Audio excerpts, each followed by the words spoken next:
To carb or not to carb, it's not a question, ladies. We need carbohydrates as runners, but also as females in general. We need them for our hormones. So do not skip them. Even if you're injured, even if you completely stop running, every single female needs carbs unless there is some medical reason, but they are very far and few between. So carbohydrates are essential for everyday health, especially for females. Your body uses carbs during exercise. It's your energy source. They also fuel your brain. But as an energy source, not eating enough actually causes your body to go into a catabolic state, and that stalls recovery. It's going to decrease your metabolism, and it's also going to increase fat storage, which not a lot of people talk about or even know about. But essentially, your body starts to reduce its energy expenditure. Oh my gosh.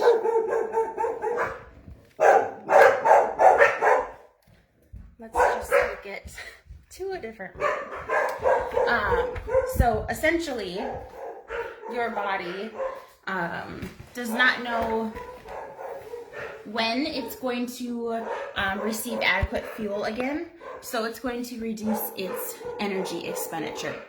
Now, people who have cut calories or carbs dramatically, substantially compared to what they were eating beforehand, this also is similar, whereas your body is very smart. So it's going to reduce the amount of energy that it uses for not only the functions that you are doing throughout your day, but also your body system. So if you are under eating significantly for a long enough period of time, you may notice that your hair starts growing slower or even stops growing at all. You're going to have hormone imbalances. Maybe you lose your period. Maybe you actually start gaining weight or cannot lose the weight that you want to actually lose. So just be mindful of that. Our bodies are very, very smart. And I'm going to talk more about them in different situations in how smart they are. But just know that your body, especially when we talk about like rest day nutrition versus a normal run, workout, lifting day nutrition, we really want to keep it actually pretty consistent and not drastically cut calories on rest days or significantly increase on a day where you have a hard workout or something, because our bodies like consistency and it actually evens out throughout the week. So getting back to carbohydrates, our bodies are very, very smart, and our bodies are going to take measures in order to protect us and in order to help us survive. It also, again, I mentioned at the beginning, carbohydrates fuel your brain. And the other side of that is your central nervous system. Two very important things. Carbohydrates actually also help you burn fat. So we say that fat is burned in the carbohydrate flame. So if you are not eating carbohydrates and you're wanting to lose body fat, change body composition, you are doing yourself a disservice. And then from a running standpoint, you're doing yourself a disservice from the standpoint of that's your energy source.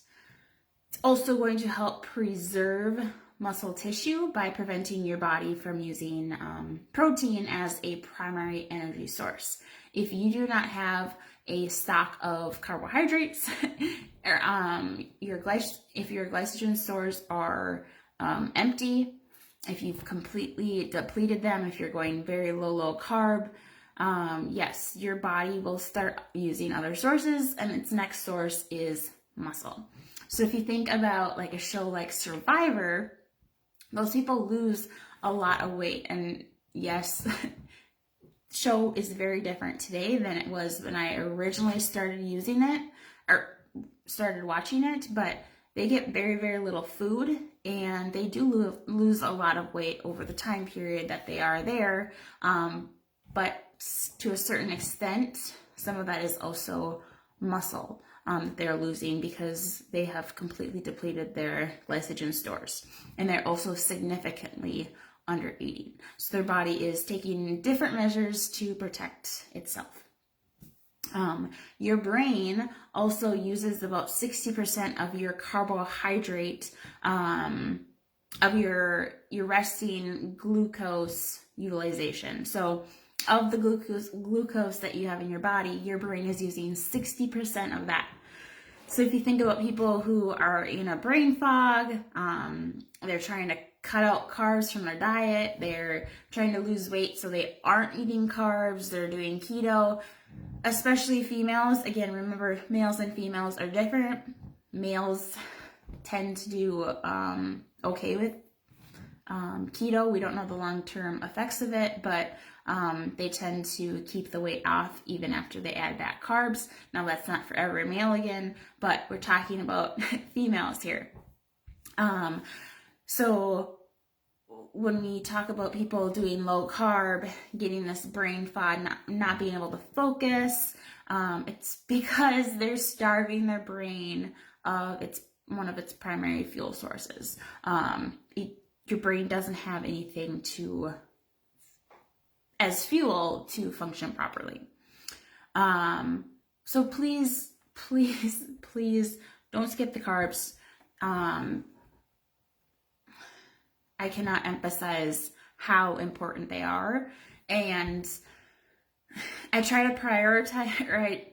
When I say they're so important, but really all macros are important, which is why we aren't cutting anything out. We're keeping all the food groups in our diets.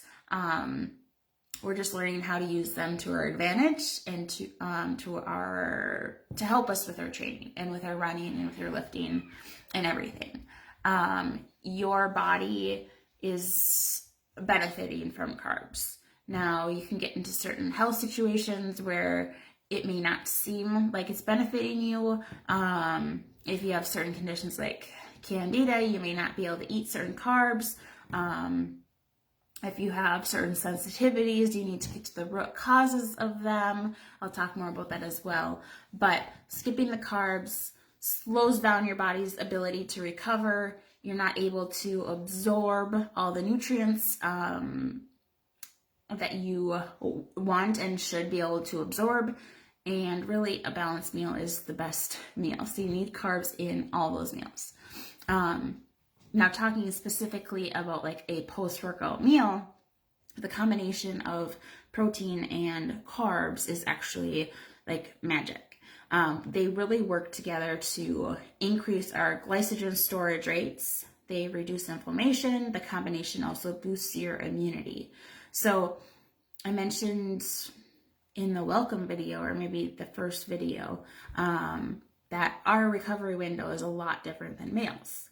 Ours is 30 minutes. So as the minutes of your recovery window tick by, your insulin sensitivity declines, which means that it's going to take longer for your muscles to absorb the glucose from your bloodstream. As a result, your overall glycogen storage is lower. Imagine that. So that's why eating after exercise, after a run, after lifting, whatever you're doing is important. It's delaying the decline in insulin sensitivity, which then allows you to extend your ability to rapidly store that glycogen. And that's going to actually help you delay that sensitivity by up to 8 hours by eating just a little bit of carbohydrates every few hours, which is, again, what we're talking about with that protein right after your workout, then your post-workout meal, and then we eat every 2 to 3 hours to keep our energy levels up, keeping our blood sugar levels stable, and that sort. So the combination of protein and carbs is magic. And I don't know why anyone would not want to eat one or the other, but have been in the situation again where I was underfueling unintentionally, or I was essentially trying to cut out carbs thinking that would help me you lose the original weight. But it never really stays for anyone. Now, yes, again, there are those outliers, but for optimal female health, for your highest quality of wellness, for your best life, to hit your running goals, to hit your strength goals, to hit those body composition goals, if that's a goal of yours, to really thrive in life, we need balanced macronutrients. We need carbs. We need protein. We need healthy fat. Don't cut out the carbs. Don't skip the carbs. So let me know if you guys have questions about carbs, and I'd be happy to answer them. Otherwise, we'll dive into our next topic tomorrow.